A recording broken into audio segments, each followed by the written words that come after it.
Motivational story Billal Raju প্রকাশ কাল 20.09.25 এক বিশাল আন্তর্জাতিক বিমানবন্দরের টার্মিনালের কাছে হঠাৎ আগুন লেগে গেল। প্রথমে ছোট হলেও দ্রুত তা গ্রাস করতে শুরু করে মূল্যবান সরঞ্জাম আর কাঠামো। চারদিকে আতঙ্ক ছড়িয়ে পড়ে, সব ফ্লাইট বাতিল, যাত্রীরা দিশেহারা। টিভিতে নিউজ দেখে দেশের মানুষ দিশেহারা। পরিস্থিতি যখন নিয়ন্ত্রণের বাইরে বলে মনে হচ্ছে, তখন দৃশ্যপটে আসে ফায়ার সার্ভিসের এক তরুণ দলনেতা আকাশ। সে ভাবে ডু অর ডাই। আকাশ জানত শুধু জল ঢেলে এই বিপর্যয় সামাল দেওয়া যাবে না। তার চোখে ছিল এক অন্যরকম আগুন, সাহস আর দৃঢ়তার আগুন। সে তার দলবলকে একত্রিত করে, যে করেই হোক দেশের সম্পদগুলো বাঁচাতে হবে। আকাশ তাদের বলল, এই আগুন আমাদের চ্যালেঞ্জ।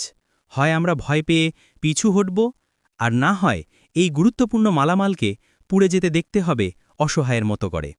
অথবা আমরা আমাদের ভেতরের সাহসকে জ্বালিয়ে তুলব এবং দেখিয়ে দেব যে আমরা আগুনের চেয়েও শক্তিশালী। আমরা রুখে দিতে জানি।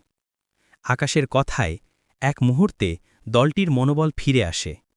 তারা সুসংগঠিতভাবে নির্ভীক চিত্তে আগুনের উৎসস্থলে আঘাত হানে একের পর একভাবে। ঘণ্টার পর ঘণ্টা যুদ্ধ করে আকাশ ও তার দল শেষ পর্যন্ত আগুন নিয়ন্ত্রণে আনে।